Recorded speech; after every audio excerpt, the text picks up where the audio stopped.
Hello, listeners of the Mad Scientist podcast. I am your host, Chris Cogswell, here for a special holiday episode here with a show and two hosts that I absolutely love, the Dirty Bits podcast. I am joined right now by Tawny and George Plattis. Guys, how you doing? Hi, we're doing great. Thanks for having us. Doing good over here. No Thanks for having us on the show. Yeah, hey, I am glad that we finally got around to having you on. I think I started listening to your show after I first heard about it through the podcast we listened to Facebook page, right? Which, listeners, if you're not on that Facebook page, which I'm sure many of you are, jump on there and check it out. It's really great. But yeah, I absolutely love your guys' show.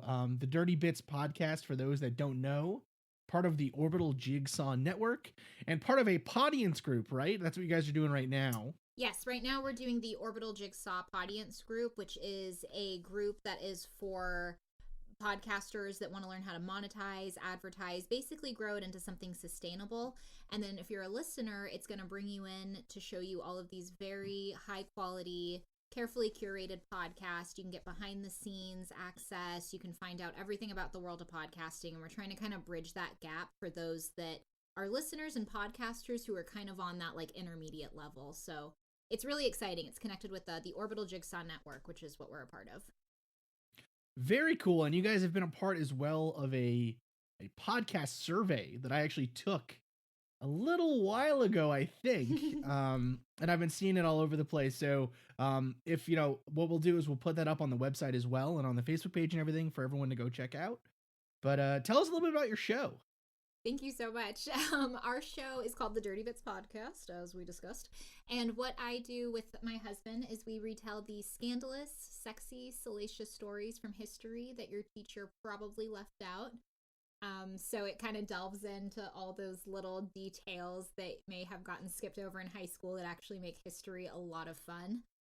We're about to release season 2 coming up here on January 2nd, and it's going to cover old Hollywood. Very cool. Oh, old Hollywood. Jeez. There should be plenty of salacious stories there. Oh, yeah. I would imagine. Absolutely, yeah. That we picked that topic before everything about New Hollywood started coming out. So oh my god, yeah. But we came up with a disclaimer, and there was a lot we had to do after that happened because we were halfway through the season. Yeah, it's interesting. It's going to be a little bit different. It's still very comedic, but it definitely delves into more of why Hollywood is the way it is and how early that began with the secrecy and the cover-ups. And so we definitely do explore that, but it is still funny. Yeah. Well, of course, yeah. We keep it on the lighter side. We try. Sure. Yeah. Oh my goodness. Yeah. Oh, awesome. Well, I'm super excited for it. I actually really liked, I think probably my favorite episode that you guys did was on Genghis Khan. Oh, thank you. I really liked that one a lot. No problem. It's funny. I had heard this, like you read Game of Thrones and you're like, oh, it's supposed to be Genghis Khan, like whatever. Totally. You don't realize like it is like that's literally what it was like, right? Like if he had a dragon and a wife that just like, you know what I mean? Like it would have ended up exactly as Westeros ended up. Oh, absolutely. We're watching Game of Thrones because we're both such history buffs, which is why we do the Dirty Bits. We're watching like Khal Drogo as he pours the silver over the head of Danny's brother, and we're like, that like happened. Yeah, right, that was legit. That actually occurred, guys. The Mongolian leaders at the time did that. Yeah. No, it's totally badass. I mean, you never realize too, like, fully. So one thing that's kind of been interesting is seeing after Game of Thrones came out, like just the huge swell in books that were like, this is the time period that Game of Thrones is really based off of, right? It's like the War of the Roses or the War of the whatever, and it's one of those funny things where it's like, it has a lot of similarities to a lot of different eras and a lot of different timelines.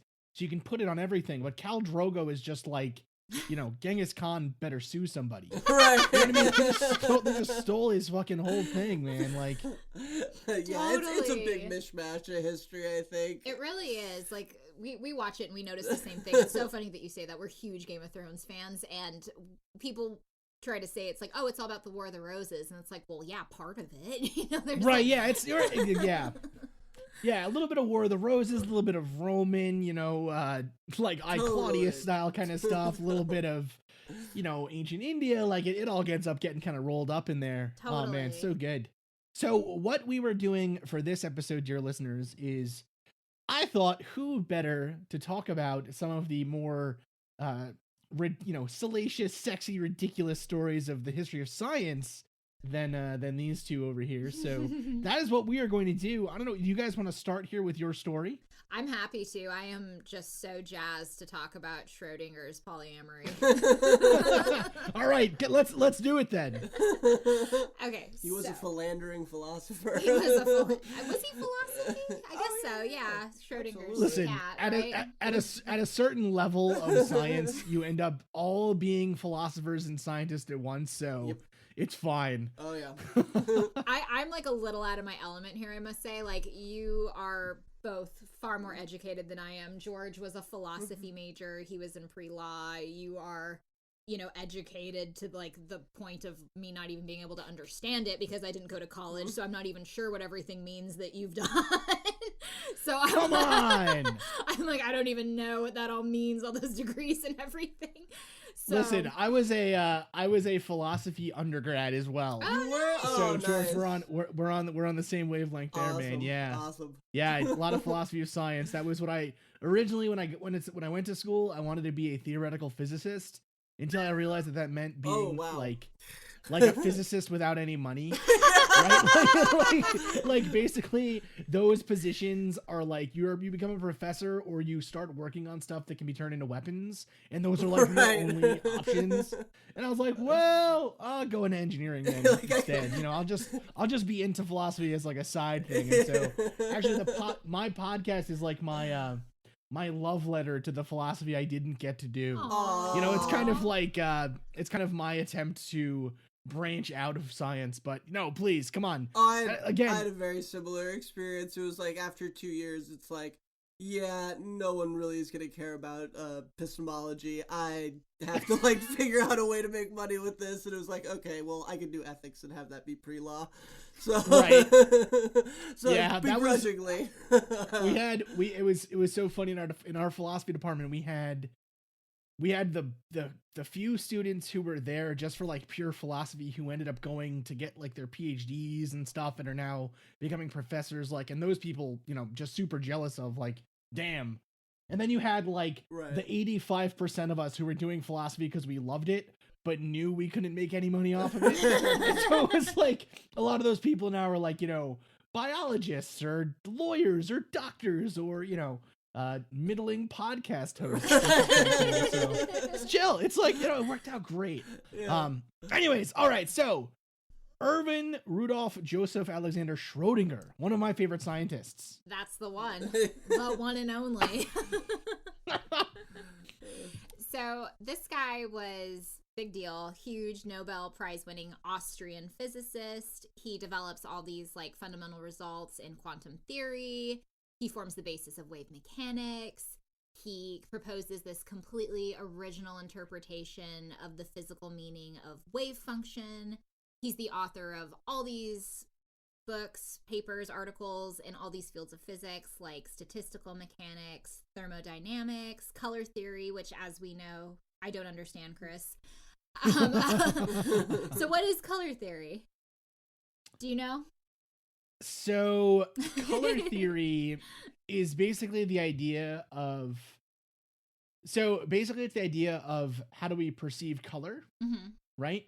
And so it's a really interesting field of it's now become more of a catch-all kind of idea where it's called not necessarily supervenience, but almost this idea of like, okay, how do you break up colors? So colors in some sense are a quantized unit, right? So in other words, you have red, you have green, you have blue, you have yellow, purple, whatever. Like, you have what is it? Red. What are the primary colors? Red, blue, yellow. Right. Yes. Right. So those primary colors can then be mixed together to make or red, green, blue, basically. Yeah. Can be mixed together to make all other colors.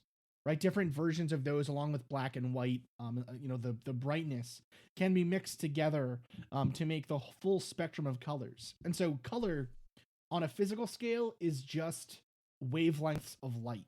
Okay. Right? Mm-hmm. And so in theory, that means that there are an infinite number of colors because there are an infinite number of wavelengths between each of those primary colors we said, right? Mm-hmm. So I think the wavelength for red is it's something like 550 okay. Red's wavelength is 564 to 580 nanometers, right? Okay. Green is 534, 545, and blue is 420 to 440. But in between all of those wavelengths and adding each of those wavelengths together, you can, in theory, make colors that you may not have ever you will never see them physically, but they should exist. Okay. Right? Now, the thing though with light, with a wave of light, is that before quantum mechanics, we thought that was an infinitely breakable unit, right? So there was no, like, what do you do if you cut an infinitely long wave in half? You get two more infinitely long waves, Mm-hmm. right? And so you never actually get to the end. You just can keep separating them until you get to, you never get to anything. And what Schrodinger and others working in quantum mechanics found was that actually these waves become separated out into discrete particles. And so you could actually break up a wave or a wave particle into its individual pieces. And so the idea then of, well, what combination of these pieces give you red? What combination of these pieces gives you blue? And then also the philosophical questions of, does redness have any physical meaning past our perception of it, right? Mm-hmm. And that's like, George, you're laughing. Yeah. That is like the douchebag freshman philosopher question, right? Exactly. That yeah. everyone, that jerk at the party smoking skunk weed with an acoustic guitar is like, man, like, my green might not even be your green, man. Right? Like, that's like the whole thing. But that's like, it's ridiculous because it actually is a much more fundamental problem than you think of, right? So, for instance, if red light is like, okay, red paint is a pigment, it's a molecule, right? Mm-hmm. And we can put that molecule into water and make a red color. Well, is it the molecule itself that's red? Is it the mixture of the things? If we looked at that molecule under a microscope, would we see it as red? Mm-hmm. No, we wouldn't, right? It's just atoms. Mm-hmm. Right. So It's what color then do each of those atoms have? It's that thought experiment of the person in the room that's completely black and white that learns everything about the color red. Like you were saying, it's wavelength, what particles it's made up of, and then they leave the room and they see red for the first time. Did they gain any more knowledge of it, or Exactly. Or what 100%. happened there? And I mean, I feel like as far as I got with it, that's a question with no current answer. No, absolutely not. And it ends up being it ends up being really important in the philosophy of science because actually a lot of so the reason why one of the reasons why Schrodinger is considered to be so important to science is that he developed the first really good reduction, or was part of the really good reduction between a lower science and a higher science. What I mean by that is like, so we know, like, let's take biology and chemistry, for example. We know that the motion of an animal is determined by the electrical impulses that come from its brain. Mm-hmm. Right? And we know that the brain works a certain way, but we have no way of actually getting from, if I have these initial conditions of the molecules or atoms or electricity in the brain, I will get this action from this animal. Right? Or even this cell. Like, forget animal. We can't even describe how a cell will react. Right? We can't predict that. And so there is a gap in our knowledge. And it ends up in the most common expression of this. And my listeners are like so sick of hearing about this, I bet. But whatever, listeners, it's the mind-body problem, right? Or we just can, if you were able to build a brain in a lab, would that brain have consciousness? right? Right. Consciousness is a property that can't, like, our brain, our mind seems to be greater than the sum of the parts that make up the mind, which is all that goo that our brain is. Mhm. Right. I like the idea of And- phi, and that there's just different levels of consciousness, and it's based on the complexity of the System. of the system, and that you can't have like rushing nesting doll systems. Like you have to have one Yeah. overall system. Like you can't have, me, Antoni, and you be one system. We all have to be discrete systems. Right. I really like the idea. I like that idea too generally. I would say in my preferred, I guess, idea is the supervenient model, where there are things that, like you said, come about from complex systems Mhm. that aren't necessarily part of the individual pieces, right? So like there is some interaction between atoms that can create a force, and that force wouldn't exist normally, Mhm. right? Like that would be a very simple version of supervenience actually working. Okay.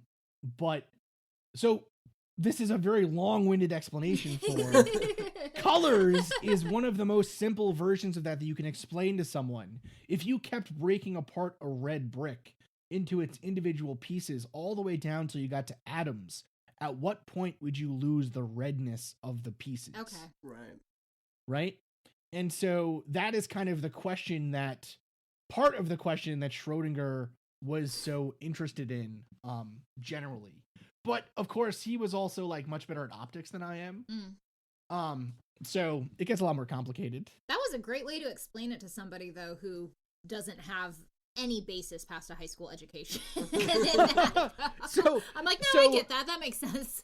So basically what Schrodinger said was that basically that the idea of color being composed of an infinite line of color space is not correct. Instead the idea of there being like individual primary colors or a bunch of different primary colors or whatever are basically the same idea. Mm-hmm.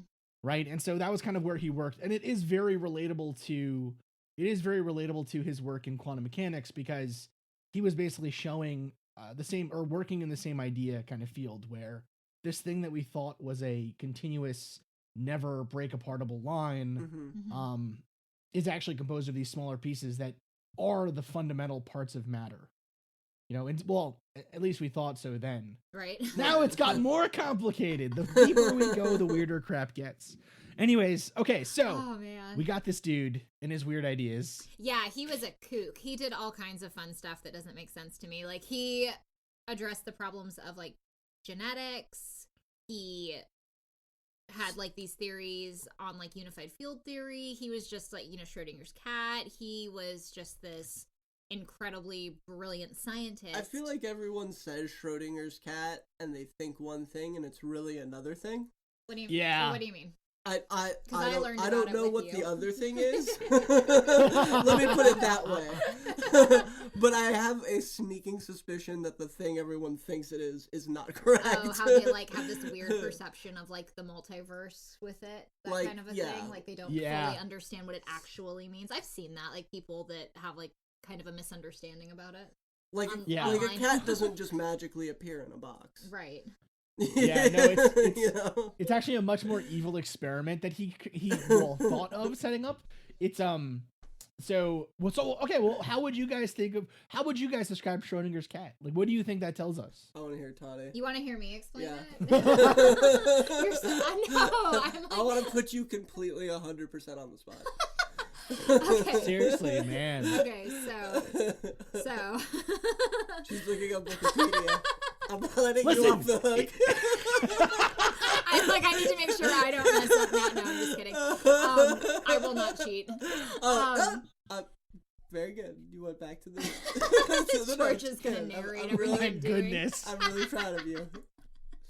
My husband keeps me honest. I foresee a spot on the couch tonight in a cold, lonely room. Oh my goodness. Yeah, No, we have too much audio to edit for him to be on the couch. Yeah. Oh, okay. All right. So we're good. Oh, phenomenal. Good. So my understanding of Schrodinger's cat, it's been actually a minute since I have really gotten into this with you, but I feel like Schrodinger's cat is the one where he's in the box and he is in the box and not at the box at the same time.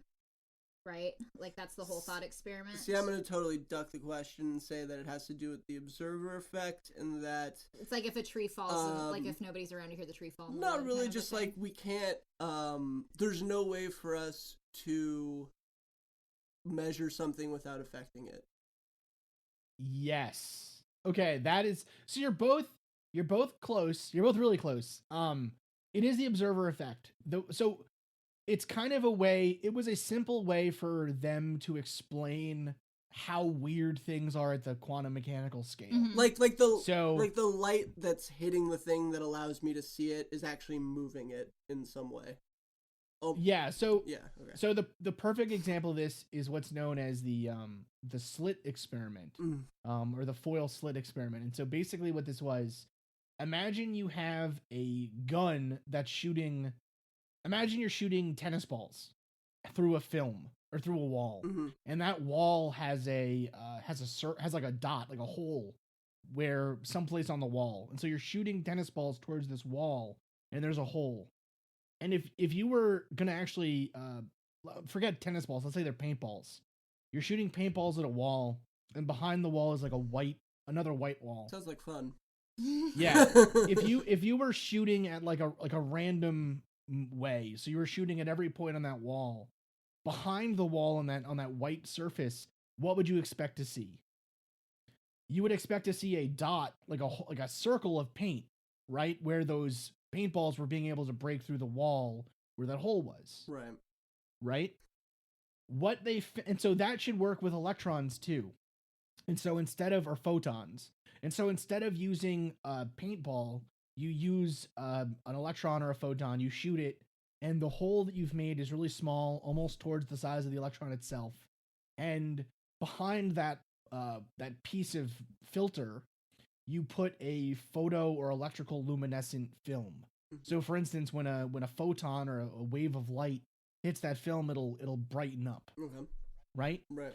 And so what they found was, if you actually do that with electrons or photons, what you actually end up with on the other side is a ring pattern. You don't get a circle, or you don't get a single spot where these electrons have moved through.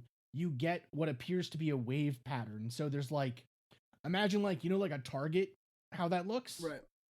You end up getting that image. So instead of getting just the one dot, you end up getting a circle within a circle within a circle within a circle. Okay. And they were kind of like, well, what the hell is going on? That was and my so what first was thought. happening and so what was happening was, and if you remove the film and just shoot a straight beam of electrons or make that hole a little bit bigger, you actually get a straight, you get what you expect. And so what they ended up finding was, by actually limiting the possible positions of the quantum particle, they forced it to become a wave as opposed to a particle. Okay. And the reason that this happens is that we cannot simultaneously measure the position or the momentum of a quantum particle. It's called Heisenberg's uncertainty principle. Okay. And the reason that happens is, let's take electrons. Electrons are constantly moving at a super fast speed. Right. They're constantly moving. And so they exist within areas where they're likely to be. Right? So we think okay, there's a 99% chance that this electron will be in this area, but we can't know that it's there. We just have to say it's probably there. Right. That's why they got rid of the rings and replaced it with exactly the cloud, why right? they use orbitals now. Yeah. Okay. And so for us to know where it is at any point, we have to change the momentum. Or for us to know the momentum at any point, we have to know the position. So you can't know both of them simultaneously without changing how the particle is behaving. Okay. Mm-hmm. That makes sense? Yeah. It makes Kind of. it makes sense. I don't know if I could explain it again, but like Okay. Well, hey, but I hey, get you know, it. we're good then. So the whole point of this experiment was to say, the way that we have to treat these particles as if they have both momentum and position, but we can't actually check that they do. Right. Right. So our math has to account for both possibilities of what it can be, That Right. makes sense. of what those positions can be. So for Schrodinger's cat, what his experiment was you have a cat inside of a box, and in the box is a vial of poison. Mm-hmm. That if the vial breaks open, the cat will die. And so this vial of poison is linked up to a machine that will crack the vial if a photon hits the like a sensor on it. And then we have a photon releasing agent, some kind of radioactive material in the box with the cat. We cannot know if the cat will be killed or not by the poison. So the cat, for all intents and purposes, the cat is at any point both alive or dead. Right. And we won't know if the cat is alive or if it's dead unless we open up the box to observe that experiment. Mm-hmm. Right. And so it's the same idea. We will not know if an electron is at a certain position unless we change its momentum by kind of opening the box, so to speak. Now, in the 1920s, they did not have photon detecting equipment that would have made that experiment Well, a that was the whole possibility, point, because right? it was theoretical. That was right? theoretical. It was like, He if we could. didn't kill a bunch of cats, right? No, well, no, Not no, that no, I no, know. no. I thought No, it no, was so a they thought never- so experiment. They never made these. Yeah, they never made any of these machines. But no, actually, we did. We've had the technology to. Marie Curie is one of the people that developed the first ability to detect radioactivity, right? And so some of the ways that we detected radioactivity were really simple. Like you could measure the heat in a room, Mhm. right? It's going to get hotter the more radioactive something is. That literally happens. Right. Or just that phosphorescent paper, like like film, like film paper, right? Like you would use in a yeah. camera. That is the kind of film that they would use for these experiments because it'll lighten up when a Right. photon hits it. That makes right? sense. Oh, yeah, yeah, that that makes makes perfect sense. And that's been around for a long time. So they had simple ways of measuring it, but some of these things like the electron, we didn't know that the electron was a real thing. Like we had never seen an electron cloud until like 1998 maybe. It was Wow. always just like a theoretical thing, but I mean the proof is kind of in the fact that everything in our universe like works. Right? like everything that we build based on these ideas totally works fine, pretty much. So Yeah, that's one of those things where I'll believe it when I see it. Doesn't really make no, any sense. no, it stops working once you get past like 100 nanometers, right? Like it stops being worth it. Yeah. So anyway, so this guy was like a huge influence on science. He actually, it was interesting you brought up the genetics thing. Mm-hmm. He actually is credited by one of the people that won the Nobel Prize for finding the shape of DNA. Schrodinger actually talked about some fundamental molecule of biology in one of his books, and this professor who did develop the DNA double helix, Watson, said that it was Schrodinger's book, The Secret of Life, that gave him the inspiration to look for that molecule. Wow. Wow. Which is really cool. Yeah. So like sometimes people's just like random fanciful ideas end up being the basis of an entire field of science. So, it's good. That's why you should write everything down, scientists. Like keep journals. You never know what you'll discover. Totally. Wow. It's crazy. Yeah. All right. So To have that kind of influence off of just kind of like, just jot this down. Oh, some of the totally. most important ideas came about that way. It's really funny. Like some of like you have to wonder like what were on some of the napkins Tesla threw away, Right? Like, what did he totally. develop? Yeah. Well, especially What with did he him too, because he kept so much of his work, I'm Heal. guessing a And and lot so more much of it about was the destroyed pigeon. too. Danny probably talked a lot about that pigeon. Yeah, you'd have to probably sift through a lot of notes about pigeons. Right?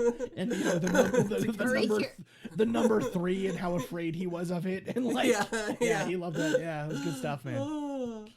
That's All of hilarious. those scientists we've been talking about all have little dirty bits of history. That's what's so Oh. funny. Like, scientists could not behave. No, they were all No. bad. Well, they were all these. It was this. It's really interesting because one thing with my show, at least, that always comes up is this idea of like the sciences and the occult almost being mixed together in a weird way during this time period. You know, so you had like Aleister Crowley and stuff was hanging out with Yeah. some of the Yeah. top Jack scientists. Parsons. Yeah, exactly, right? Like hanging out with these scientists, and the whole idea is that you get to a certain point where I think people want atheism and science to kind of go hand in hand. And in some ways, I guess you can make the case that they sort of do, but on the other hand, you have scientists like Newton or even Schrodinger or other scientists, Einstein at the time, who believed that it was all part of, kind of digging apart or finding God's plan, Mm-hmm. right? And so it's interesting, this link between immorality or the throwing away of old moral ideas when you're in a science, because in science you're going back and looking at these people who have been persecuted throughout history and at Mhm. some times, right? Oh yeah. And seeing that, well, the moral standing of the time maybe was kind of silly, but it's true in philosophy too. I mean, Kant, right? Kant was like a horrible misogynist. He's our favorite Yeah. too. Oh my God. We love Kant. He's ridiculous. Like, he died without like ever holding hands with a woman or whatever. Like, Right. Yep. ridiculous. Or, I mean, it's all fascinating. No, I mean, that's why I thought this would be a good episode, because yeah, scientists have always had a rough edge to them in some cases. It's like they were rock stars before rock stars were rock In stars. a way, yeah. sort of, They were yeah. very well known people. They were talked about a lot. They lived these crazy lives. They were like the famous people of, before you had movies and like before theater was traveling all over the place, Mhm. Yeah. They're- Now we're just a bunch of nerds. I don't know. I Damn. mean, Neil deGrasse Tyson is on my wall. He's pretty badass. He is pretty cool. Listen, that is my ultimate goal with the show. I don't even want to make any money. I just want to be given the ability to do experiments on TV. That's it. You don't even have to pay me. Just give me the lab coat. Please.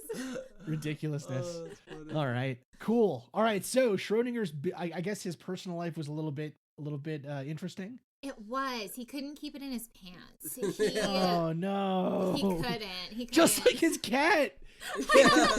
He had to observe it. He didn't know if it was there or not. That's what was going on. Yeah.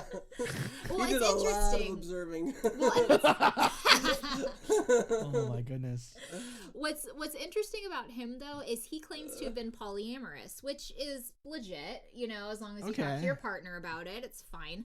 But it seems like he had this really, really bad, what would you even call that? He was like experience. polyamorous for like 3 months at a time. No, he was polyamorous And then he would pretty, get over pretty it. consistently. But like, what happened to him is there was this girl he used to babysit, which is creepy right there. And when she grows up to the ripe old age of 17 and he's 25, they're like in love. They decide to get engaged, and her parents are like, "What are you doing? No, he's poor. He's ridiculous. Absolutely not." Talking about dead And- cats. Yeah, just all that nonsense. He's not making sense at all. Who is this guy? And he's so in love with her, he's like, I'm gonna give up my career in science. I'll go like get a job at like I think it was like a linoleum factory or something like that. Like he was like, I'm gonna go get like a regular job and marry you because I love you so much. And her parents were like, you know what, it's 1913 in Austria, you're a teenager, calm down, you're not marrying this guy. And they break it off. And that like devastates him. Like he's never really the same after that. He was completely depressed, just, life was over this woman. Wow. And it seemed to really just kind of change him. Like as you read about, how his life was going and the decisions he was making, like after that happened, he basically, like, because he kept really, really detailed journals and diaries, he expressed that he was really put off to marriage after that. Like, he was like, it's this, like, bourgeois necessity. It's this, like, necessary evil. I'm not really a big fan of it. And you can kind of see that after what happened, because his parents were like, or her parents were like, no, he's not good enough for you. You know, so he has this whole view of marriage of it being this just, like, fake, bougie, societal thing. And so, you know, he goes all hipster on it, and he's like, that's a bunch of crap. I'm never getting married. So when he's 32, he gets married. Sure, yeah. Because, you know. Everything course. looks silly and bougie as a young man. Right. Totally. It's like, I'm never going to give in to the man, corporate. Blah, blah, blah. But he totally does, because everybody does. So he marries. Although, good call on her parents, because instead of Schrodinger, we would have had, like, the world's best linoleum manufacturer. Yeah, so they actually did us a favor. You know, so they did the world a service without even knowing they did. It's a great way to look at it. So he's 32, and he marries this cute 23-year-old, and he's completely turned off by his wife instantly. She's totally in love with him, and I think that's why they actually got married, is because he's like, oh, she's such a tomboy, she's so gross, I don't like her, she's just becoming even more masculine as she gets older, and she's just like, oh my god, I love him, he's so smart, he's so hot, he has this great personality, like, he's the full package. So Thanks, baby. What are you saying about me? My goodness. How are you gonna save that? Well, how am I gonna say? You've gotten girlier. Thank you. So he's like, no big deal. I'll just have like a polyamorous marriage. She's not gonna really fight me on it. And she didn't. She was totally cool with it. She slept around with people she wanted to sleep around with. He slept around with people he wanted to sleep around with. It was totally open. It was cool. They were in Zurich at the time, and it was actually pretty liberal. Like, they were kind of like, no big deal. You know, people might get their, like, feelings hurt and a little bit jealous, but it's fine.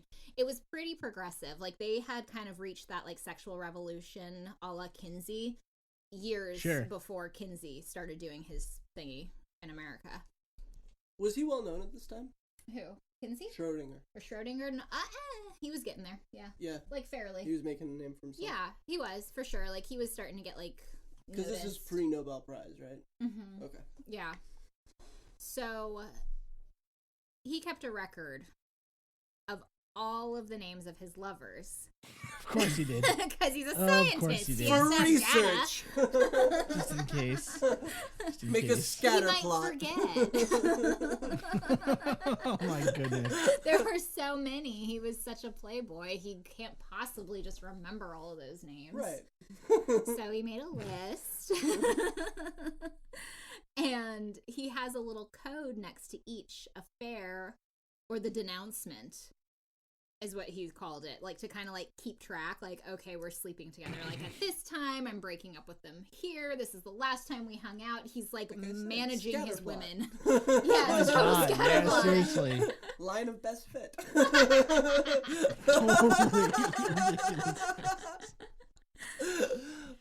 And he did this for years and years and years, forever. He had like a ton of mistresses. 3 gave him a daughter each. And we don't mean just like handed him a daughter. Okay. Oh, All right. thanks for clarifying. Yeah.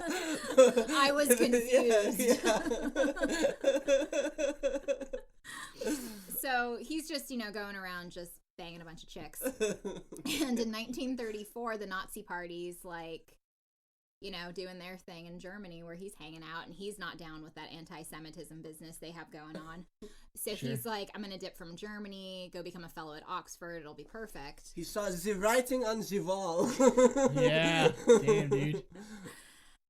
And so, speaking of the Nobel Prize, after he arrives, he receives that, and it didn't really work out very well for him and his unusual family, because by this point he had what they were calling an unconventional domestic arrangement, where he was sharing living quarters with 2 women, which were his wife and then his little side piece, and then he had a baby with his side piece. So it was really complicated, and all these people that he's trying to get a job with, like at Oxford and Princeton, are like, wait, what? Because he's like, Right. oh, hey, what's up? Here are the women that I sleep with. Can we move in today? My wife and my friend. Yeah. Oh, Yeah. she's the nanny. Oh, yeah. There it Oh, is. jeez. But he's so If just only like... he was that sly. No, that's what I was Yeah. gonna say too. Is like, and he's like a scientist. He's not like the most like, you know, suave, like fast on his feet kind of a guy, like on his toes. He likes to contemplate. He saw no problem with it. He's like, I don't know why people are upset. I don't know why anybody thinks this is weird. I'm the only one doing it. It should be totally normal. But like his expectations for what people were gonna be okay with, he was always like shocked that people were like not down with like the I have many wives thing. Sure. Yeah, was like really you just odd. solved the problem for him. Here's my wife and our nanny. Yeah, but like, he it's a never nanny. thought to say that. He was just like, here's me and however many wives I have at the time. Right, yeah, this is me and my ladies. Yeah, Yeah. exactly. And everybody, like all of like the deans and all of his bosses, their eyes just get all big, the eyebrow raises. They're like, what? And it's tough for him, but he finally gets a job. And then in 1938, he's like, okay, let's go to Ireland and go hang out there. And they have to personally ask the prime minister, who fortunately for him was a mathematician. So he was already like, oh my God, Schrodinger, you're so cool.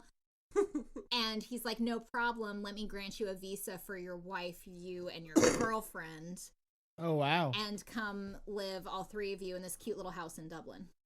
That's so interesting. It's such a weird thing to think that, like, I say that, but then I think, like, we're still we're still politicizing romantic relations with people, however the hell you want it to be. Right.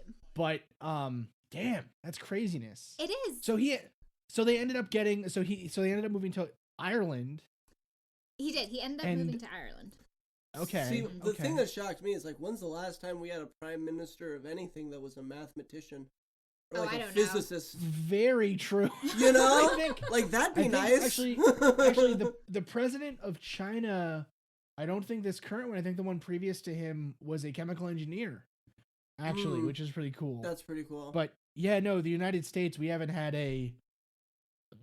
an academically inclined leader since maybe Woodrow Wilson. I was gonna Yeah. say, yeah. I mean, Like, everybody's just a career politician. That's Right, that's just what right. you do They come here. out of You're the not military. educated. Military, career politician, yeah, for sure. yeah, But That's it good is stuff. interesting how you talked about like the politicizing there with like relationships, because if you think about it, it's like his work has nothing to do with his personal life, especially his wife was not in the dark about it. You know what I mean? Like she was like, yeah, for sure. No big deal. right.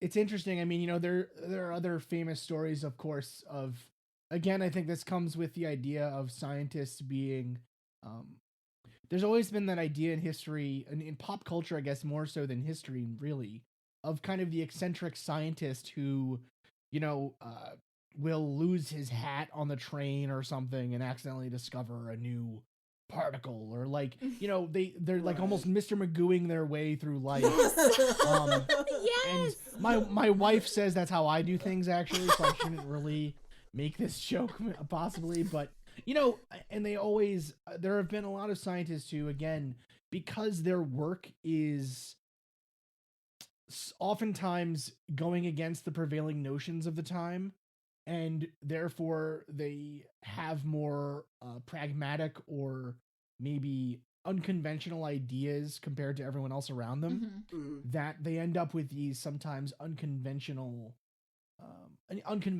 personal lives or interests, right? Mhm. I mean, you have Alan Turing, who was famously homosexual, Mhm. and was eventually chemically castrated for that. Right. You have other scientists throughout history who, it was kind of a open secret, Mhm. and there is really a long history of scientists who, it's funny, the mathematician who developed differential equations, at the end of his life began painting his nails pink, and he had these giant granite blocks brought to his home and all these other weird eccentric kind of things, and no one thought anything of it. But if there was there were similar mathematicians who would be confirmed bachelors and living with their boyfriends, and people would find out and it was a huge scandal. Right. Right. You know, it's so funny, like the things that we thought of as scandalous or continue to think of as scandalous. You know, it's really, truly wacky. It is, But- totally. Yeah. That's interesting though. Damn. So Schrodinger was just planting seed around town. Now Dublin, specifically the town. Dublin. Okay. He's doing great. Doing well. He was doing well in lots of Zurich, smart- now he's doing well in Dublin. He's doing well in Dublin.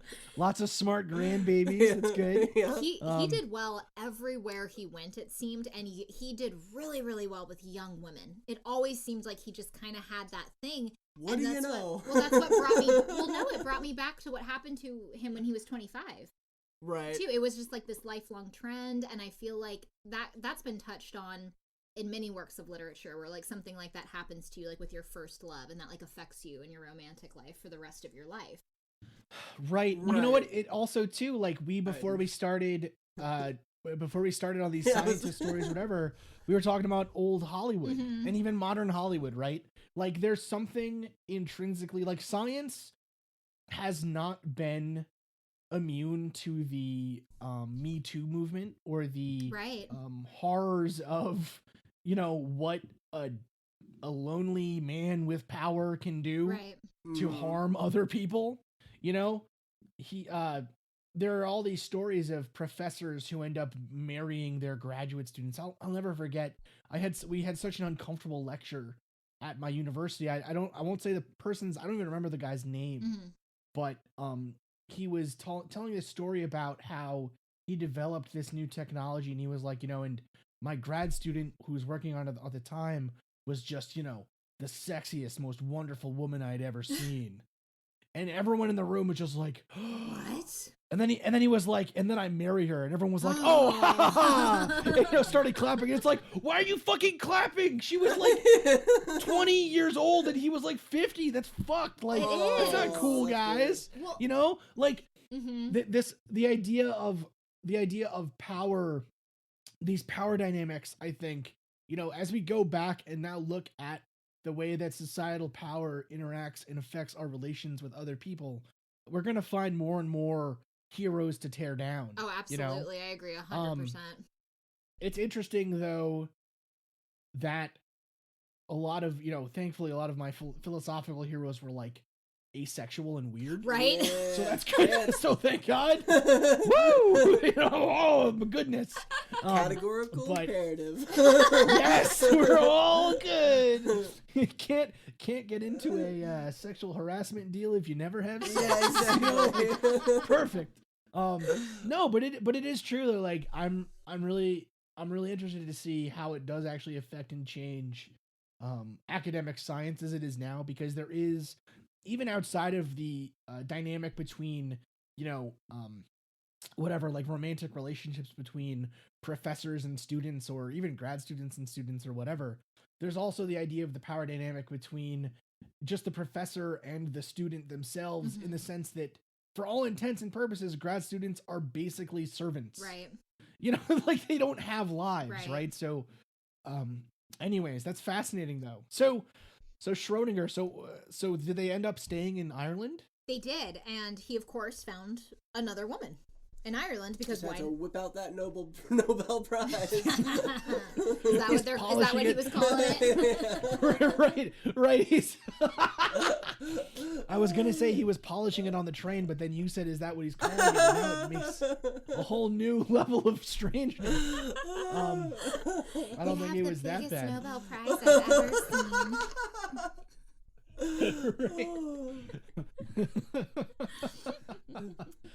Oh boy! He did very well in Dublin.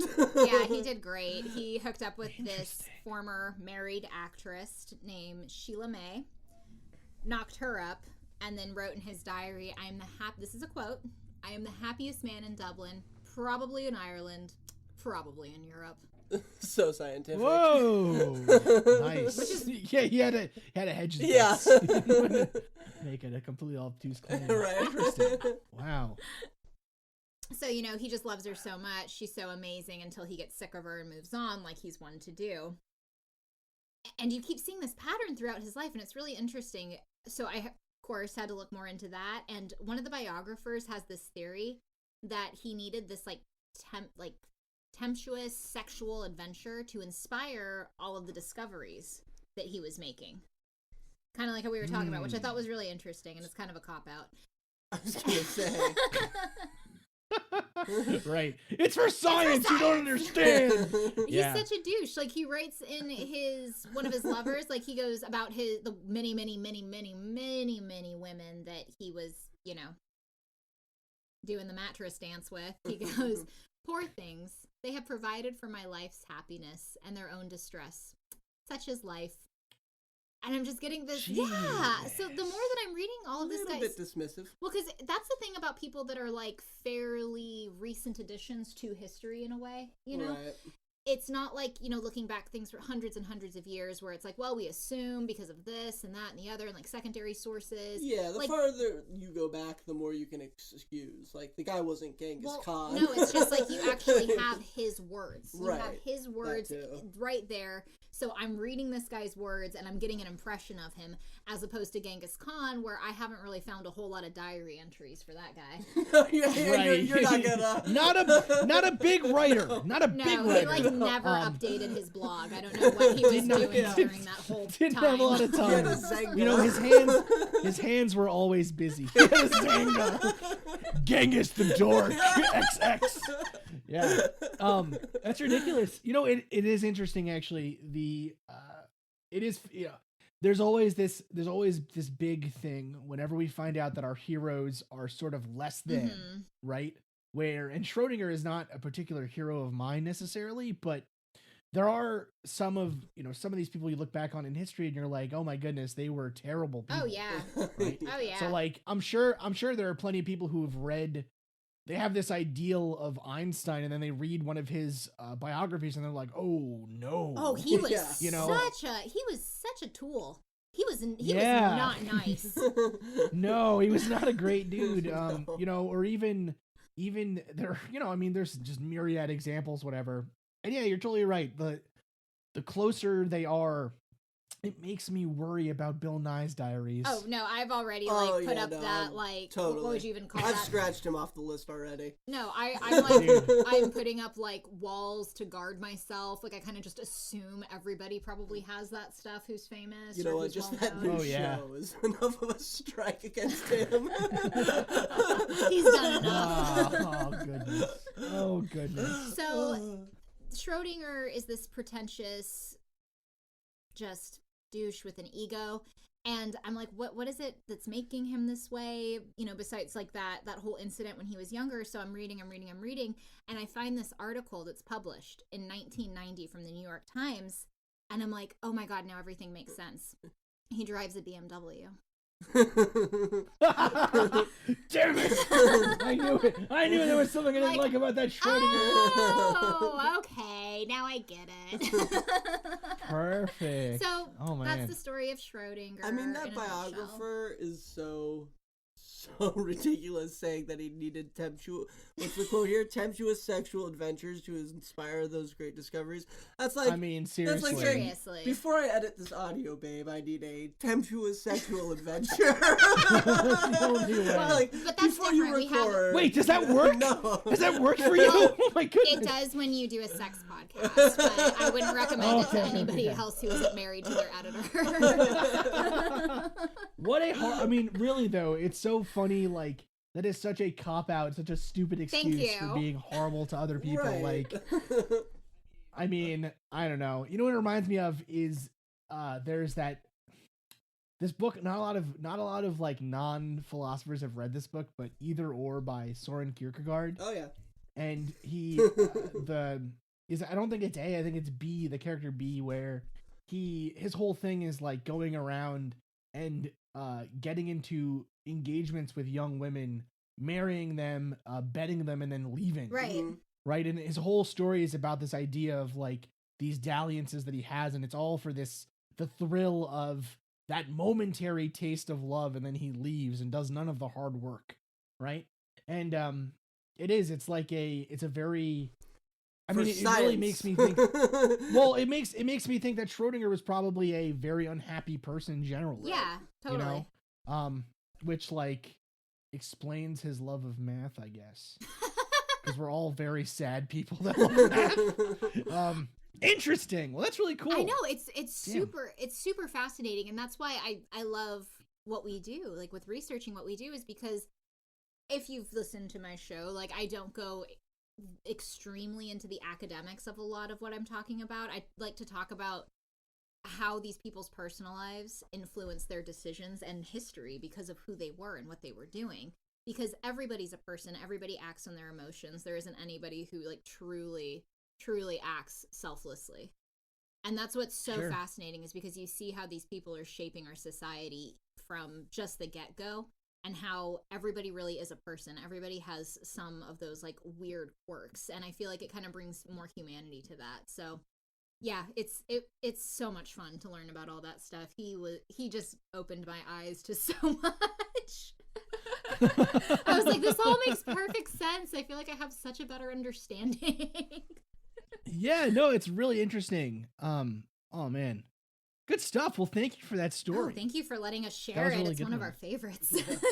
Oh, no problem. Come on. So the story that I brought to the table here is a lot less psychological and a lot more about the penis. Okay. Which is easily the funniest organ on the body. I can't argue with you there. Cannot argue with that. So this story begins actually since the beginning of time. So so it's a short one. It's a short one. So male erectile dysfunction has been, we have these jokes about Viagra being this, it's ridiculous. Viagra is like covered by health insurance when, breast cancer screenings aren't, right. And like all this bullshit, whatever. And it's a huge industry, right? The Viagra makes Pfizer so much money every year. It's hilarious how much money it makes. And it was discovered by accident, right? It was found initially in a study for so the drug itself is called sildenafil. Okay. And initially it was under development for high blood pressure. And what they found was they were giving it to these old men who had high blood pressure, and those old men were getting boners. and then they were like, "Doc, I don't know what's going on, but I love this." Like, I'm not complaining, but is it okay? Yeah. So this is a quote from one of the first academic studies of sildenafil for this treatment. So sildenafil, an orally active type 5 cyclic GMP specific phosphodiesterase inhibitor for the treatment of penile erectile dysfunction. So whatever, it's just they take it orally and it blocks this specific thing and it causes you to get a boner. So this is a quote from this. Quote, "Moreover, in a clinical study of 12 patients with erectile dysfunction without an established organic cause, we have shown sildenafil to enhance the erectile response, duration, and rigidity of erection to visual sexual stimulation." Hilarious. That is in a scientific study. Now, so the story actually that I wanted to talk about was the actual history of this idea of a treatment for erectile dysfunction. So being impotent, like being a impotent man in a relationship, was actually at one point considered a crime in certain societies. Right. So in the 16th, 17th centuries in France, it was considered a crime. And it has almost always been a legal grounds for divorce. Yeah, there you go. So, because again, back when marriage was a primarily religious, but also an economical thing, right? If you couldn't make heirs, then what was the point of getting married, right? And so it's not fun. That's for procreation. Yeah. Right? No, it's completely for procreation. It's the only reason. Now we need more little hands for the looms. Now, initially, what was kind of interesting was, so the United States has always had a long history of quack medicine, of course. right? And so there was a radio program by John R. Brinkley during the 30s, and he would say that there were ways to get rid of erectile dysfunction by implanting goat glands into the human body. Where in the human body? It's never made completely clear where in the human body. But that you could also inject yourself with mercurochrome, which is mercury my chromium. God. Yeah, Oh. not great, not super great. And actually, one of the most famous scientists who did this kind of stuff was Serge Varanov. He did that? What he did actually was he did a technique where he would graft the testicles of monkeys to human testicles. In order to So monkey balls? Is that where that comes from? yeah, in order to create human with to get rid of human erectile dysfunction, to get rid of impotence, to get rid of all that kind of stuff. When you say Right? graft, Graft, like a skin graft. So yeah, so what I literally mean is you cut off a part of the tissue of, so it's actually very similar to how we do grafts now. You take so this is the official transplantation of the monkey gland into a human. This is from June 12th, 1920. What they would do is they would take very small slices of chimpanzee and baboon testicles. Oh, this hurts already. And implant them inside of the scrotum of the human. And the idea was that eventually this being within the scrotum would allow it to what's the word? It would be allowed to fuse with the tissues of the human eventually. Right? Who is volunteering And so they're actually, for this? it's actually hilarious. There are pictures of some of the animals that he grafted. So like there's a goat with a bunch of testicles grafted onto it and stuff. and so he tried this for all kinds of different things though. He didn't just try grafting testicles. He tried thyroid, he tried monkey ovaries into women, and the other way around. So one of his more interesting experiments was you transplant a human ovary into a female monkey, and then you try to inseminate that monkey with human sperm. So he was reading a lot of Mary Shelley, and he wanted to be Frankenstein. Pretty close to being Frankenstein, right? Seriously. Yeah, that is And off-putting. Yeah. So, and none of his experiments showed any of the results that he claimed. Thank obviously, God. right? But he believed that he basically believed that there were glands within the body, and these glands would secrete hormones. So, like, I don't know if he actually called them hormones at the time, but basically this idea of basically that the testicle was another kind of gland that would release a hormone just like the thyroid gland.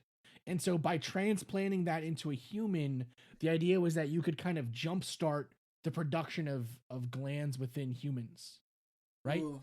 He's actually relatively famous for being one of the scientists to do experiments on himself. Oh, wow. So he himself had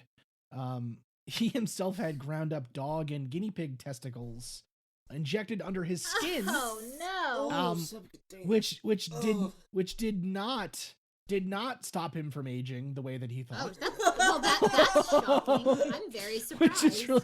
which is really interesting.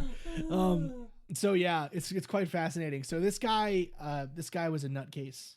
That's a good way of putting it. So he believed that implanting the glands from young animals into older animals, or from one animal to another species, could allow for kind of the reuptake, or kind of like, kickstarting the systems in the human or this other animal to make them more vigorous. But it's pretty interesting. Like, how far would he get until it was just like you couldn't tell which animal was which animal? Did he like start?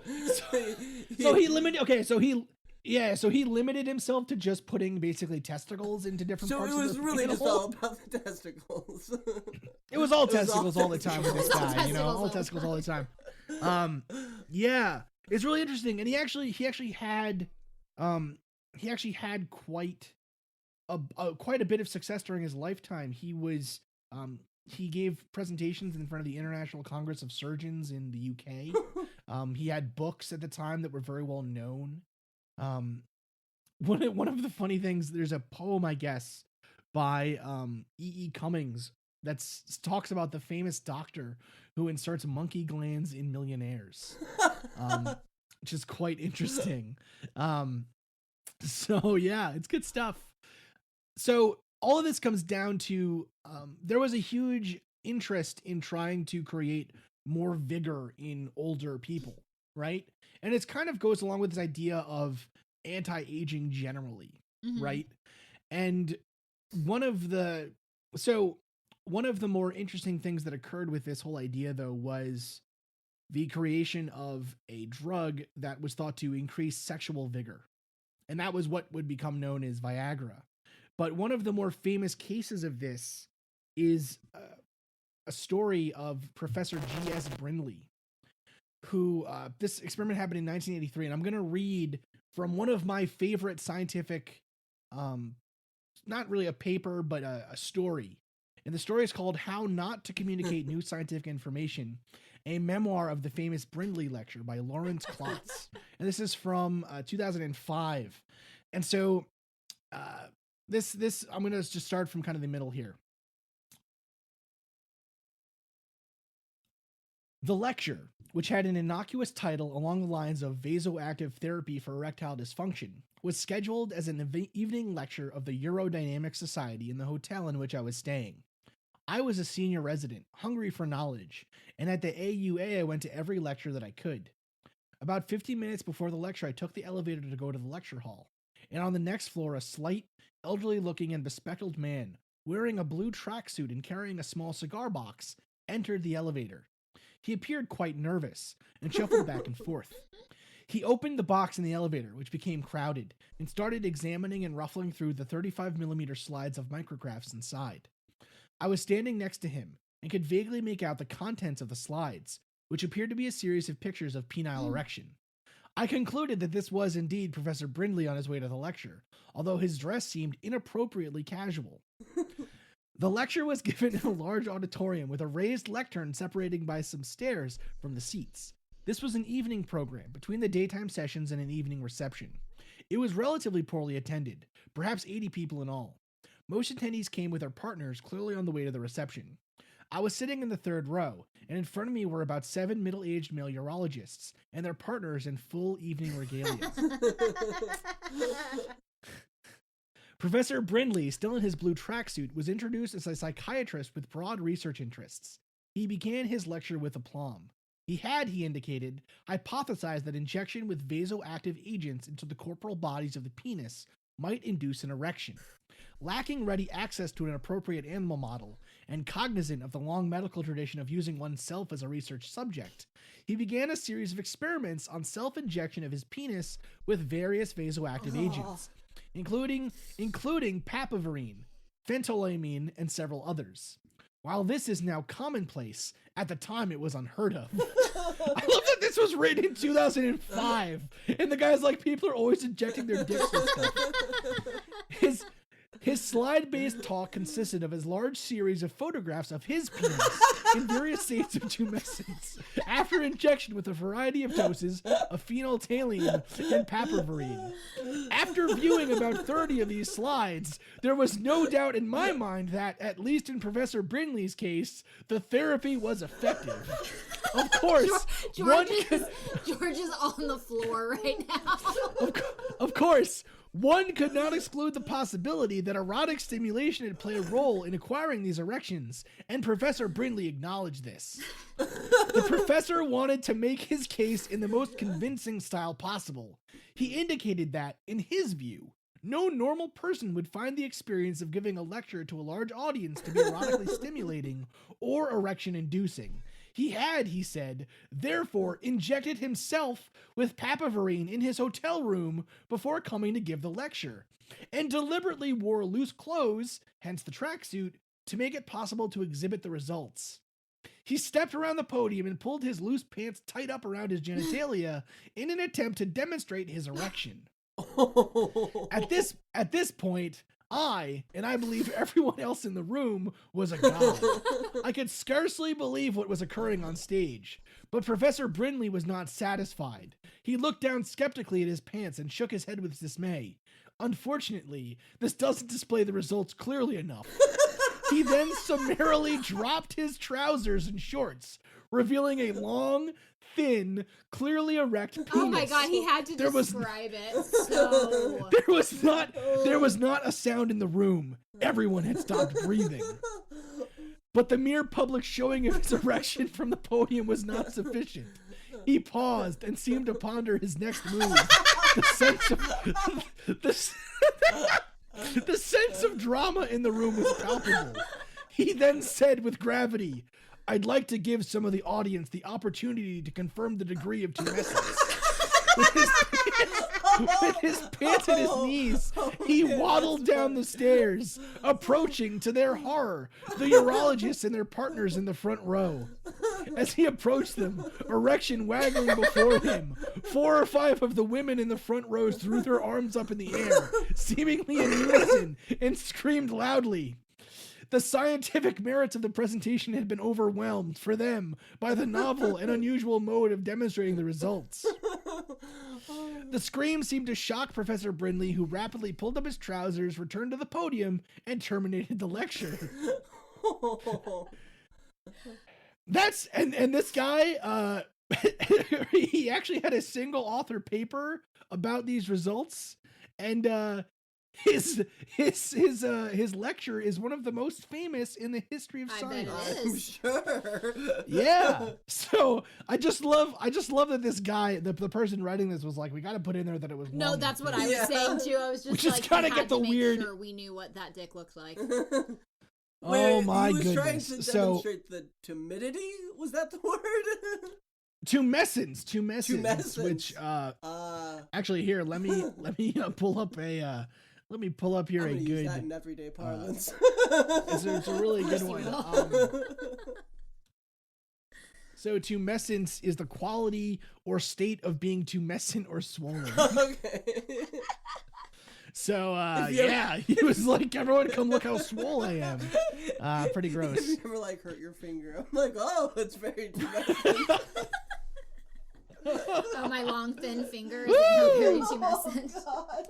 Yeah. So that guy's work with what's the word? I guess vasodilators. Basically what they do is they make and that's the reason why initially they thought that Viagra would be good for the use of hypertension. Is that basically it would allow the blood's pressure to go down by removing the water within it. Right? And so the same idea, like it could either cause or stop blood pressure from rising, and so allow the flow of blood to other parts of the bodies where it wouldn't normally occur anymore. So anyways, a fascinating story in the history of science. Don't expect going to a science lecture will always be boring, folks. Well, no, now I'm always going to expect a show. Yeah. Sometimes it can be truly horrible. Yeah, so that is my dirty story of science. That was beautiful. I have to let you know that I haven't you. seen George laugh like that with that kind of reaction in a very long time. He was on the floor kicking his legs in the air, couldn't breathe. Telling you, that was a doing good one. well. I had not heard that Doing story. well. So, folks, I hope you enjoyed this episode. It was a huge amount of fun for me to do. Tawny, George, thank you so much for coming on the show. Thank you. That was Thank fun. you for having us. It was such a blast. Oh my I laughed goodness. Like that for a while. It was super good. I'm telling you, I gotta have you guys come on Oh, here we'd love again. to. There's so many hilarious, weird stories about science out there. And, sometimes this show gets pretty academic, but, it's good. We can have a good time here. So I just wanted to give you another little bit to tell us about your show. Tell us about this Podience thing in your survey. I'd love to be able to get a bunch of people listening to the show to go out and, hit up the survey to give you more info and stuff. Thank for you sure. so much. So the survey that we're conducting is with the Orbital Jigsaw Network and Podience. And the survey is one of the biggest ones, if not the biggest one we've at least found, as far as getting a good sample size of information from both podcasters and podcast listeners. So it's on my Facebook page personally. It's on the Orbital Jigsaw Facebook page. And if you could fill that out, that would be wonderful. We're going to be sharing the results with everybody in the community so everybody can benefit from this information. It's something that we haven't seen done yet that we think could really help podcasters make a better community for the listeners, help listeners have more fun in the podcasting arena. So Orbital Jigsaw is our Facebook page, and we're also creating a group around that for podcasters that want to learn how to monetize, market their podcasts. It's all of some of the best podcasts, if not all of the best podcasts in the indie podcasting world right now. We're getting everybody involved in that, as well as listeners who can find specially curated shows and interact with the hosts that they love, find other shows that they like that are top quality, and we'd love to have you guys be a part of it. Perfect. Well, thank you so much again. Guys, go out there, fill out the survey, check out the page, check out the Dirty Bits podcast. If you like this episode, I think you're going to like their show for sure. It's always a great time, so definitely one of my favorites. And Tawny, George, thank you again so much. Thank you so much for having us. It was a blast. No problem. And dear listeners, happy holidays, Merry Christmas, Happy Hanukkah, all of those days, all the big ones, all the little ones, all the ones out there that are possibly out there. Hope you have a good vacation. I know I am enjoying it by playing video games almost exclusively, so it's pretty great. Amazing. Anyways, oh, it's so good.